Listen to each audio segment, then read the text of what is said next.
Continuamos en esta entrevista conversando con el expresidente de Colombia, Andrés Pastrana, a propósito de la crisis que vive Venezuela. Ya es un hecho que no hubo acuerdo. ¿Cuáles serían, según su criterio, existirían consecuencias negativas para Venezuela y para la región el que no se firme este acuerdo, más allá, por supuesto, que la inminencia de unas condiciones, de unas elecciones convocadas bajo las condiciones de la Asamblea Nacional Constituyente, quizá para el mismo mes de marzo? A ver, yo creo que la MUT ha entendido varias cosas. Una, que no representaba a la oposición en Venezuela. Eso yo creo que el mundo ya es clarísimo, que la MUT no es la oposición, es una parte de la oposición. Segundo, aquí la responsabilidad es solamente y únicamente del gobierno del presidente Maduro y del señor Rodríguez Zapatero. Ellos son los responsables de este fracaso, porque lo que mal comienza, mal termina. Y claramente creo que esto fue lo que sucedió en Dominicana. Tercero, lo que tenemos que ver ahora es cómo, y de verdad, y perdón, insisto, vamos a aplicar la Carta Democrática. Que no sea tan solo el Grupo de Lima, sino que sea la Carta Democrática, adicionalmente de todas las medidas que se están tomando, o bien por parte de los Estados Unidos, que lo deberíamos también hacer en la OEA, o de la Unión Europea, que viene cerrando precisamente este círculo. Fíjese que ya no les queda mucho a ellos, Aymara, ya yo creo que está la preocupación, se ve en la cara de Diosdado y se ve en la cara del presidente Maduro y de los Rodríguez y del canciller, que vienen pasos de animal grande. Y ojalá, yo lo que siempre he dicho es que la Asamblea, hoy con un nuevo presidente, pueda implementar lo que el pueblo venezolano votó. Y que pueda implementar es un mandato del pueblo venezolano. El contexto de la próxima Cumbre de las Américas, que se realizará precisamente en Perú en el mes de abril, ¿sería un contexto propicio para ventilar de nuevo la posibilidad de que sea viable la aplicación de la Carta Interamericana? Yo creo que sí, primero porque va a estar España y va a estar Portugal, pero va a ser importante porque España ya le quitó el respaldo al presidente Rodríguez Zapatero.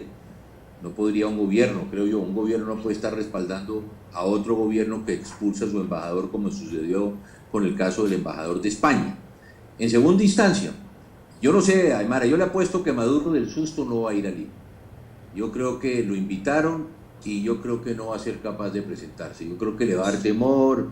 Al final lo que va a decir es que se enfermó o que tiene compromisos internacionales o nacionales, y no se va a ir porque sabe, ya el pueblo peruano, estamos viendo cómo muchos de los ex candidatos presidenciales y los jefes de los partidos no están declarando. Lo que Maduro nos ha hecho a nosotros de declararnos persona no grata, le va a pasar en el Perú, que es el propio pueblo, no el gobierno, el que lo va a declarar persona no grata. Presidente, vamos a ver si él va para allá, porque sería muy bueno, y perdona Aymara, muy rápido, que todos los presidentes en su cara se lo dijeran, le dijeran lo que está pasando en Venezuela y que vamos a tener que resolver este problema a través de la Organización de Estados Americanos.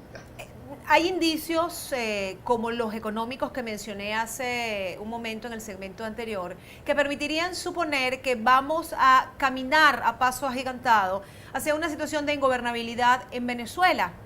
En su experiencia como presidente de Colombia, cuando hubo una situación de ingobernabilidad en buena parte del Estado colombiano por el tema de la guerrilla, ¿cómo cree usted que pudiera afectar en ese momento, en este momento, una situación de ingobernabilidad para el equilibrio subregional y también para el equilibrio de la región América Latina? A ver, perdón y discrepo, Aymar, aquí nunca ha habido la guerrilla nunca tuvo, lo que usted dice, la posibilidad de declarar la desinstitucionalidad o la falta de gobernabilidad en Colombia. Nunca lo tuvo, claramente. Aquí tuvimos problemas con el narcotráfico también. Usted sabe que pues, estábamos llegando a ser un estado fallido cuando yo recibo la presidencia. El propio presidente Samper, que era el presidente, no tenía aviso en Estados Unidos por haber estado financiado por el narcotráfico.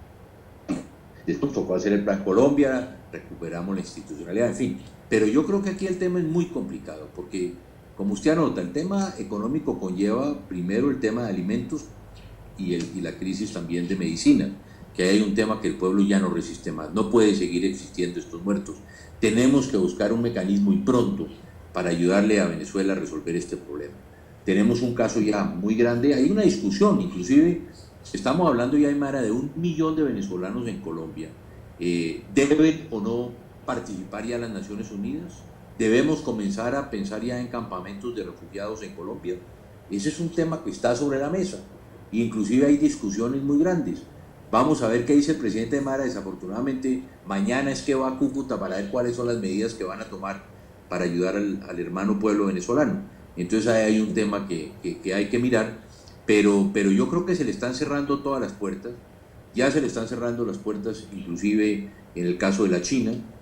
Rusia, el presidente Putin sigue acompañando al presidente Maduro. Vemos que el otro tema, que es todo la banca multilateral, no tienen cómo, qué forma, o entran de verdad y van a entrar dentro de todos los mecanismos que establece el Banco Mundial o que establece el Fondo Monetario Internacional o que establece el Banco Interamericano de Desarrollo para poder obtener recursos, o de otra manera va a ser muy difícil subsistir. ¿Usted cree que el desconocimiento de la comunidad internacional en el momento en que se den estas elecciones, aun cuando pudiera eventualmente participar otro candidato que le haga frente a la candidatura del presidente Nicolás Maduro, bien sea que no proviene de una coalición ni de un consenso, pero un candidato que se le enfrente, haría que estos comicios tomaran algún carácter de legitimidad ante la comunidad internacional que ya se ha pronunciado en contra? No creo, de ninguna forma. Es que ya, es decir, la propia convocatoria, lo que ya hablamos, Aymara, es ilegal, es inconstitucional. Por lo tanto, eso el mundo no se come ese cuento, como decimos en Colombia. Claramente el mundo ha dicho que es ilegítima esa Asamblea Nacional Constituyente y que claramente son ilegítimas las elecciones. Un candidato no las va a validar. Y vuelvo y digo yo, si estamos hablando de una dictadura, ¿cómo puede haber elecciones? ¿Cómo podemos hablar de democracia en una dictadura? ¿Quién puede pensar eso? Ese es el punto, y precisamente por eso esta conversación, porque entre tanto los venezolanos estaremos a merced de un Consejo Nacional Electoral que impondrá de nuevo sus condiciones para, en un proceso electoral que no sé cómo lo calificaría usted, si de votación o de elección, permitiría de nuevo en el contexto de legalidad que impone el gobierno a través de la Asamblea Nacional Constituyente, reelegir al presidente Maduro. Aymara, ya las redes sociales ahora que son tan fuertes, yo no sé si usted ve el último meme de Tibisay que dice, ya los votos los tenemos, solo nos faltan las elecciones. Sí, pero a diario las redes sociales dibujan una realidad de Venezuela, pero lamentablemente es mucho más dramática de lo que puede visibilizarse y difundirse a través de ellas. A ver, yo creo que, si alguien ha estado comprometido en esta causa, he sido yo desde enero del 2015, cuando visibilizamos precisamente lo que pasaba en Venezuela. Era increíble pensar cuando llegamos nosotros a Caracas en enero del 2015 con el presidente Piñera y el presidente Calderón, que no se hablaba de presos políticos y la gente no veía lo que sucedía en Venezuela. Recuerdo María Corina Machado me lleva por primera vez a ver una cola, cuando nadie hablaba de las colas en Venezuela. Estamos hablando de enero del 2015, que ya se comenzaba a ver el problema. Entonces, yo creo que hoy el mundo está mucho más consciente de lo que está pasando.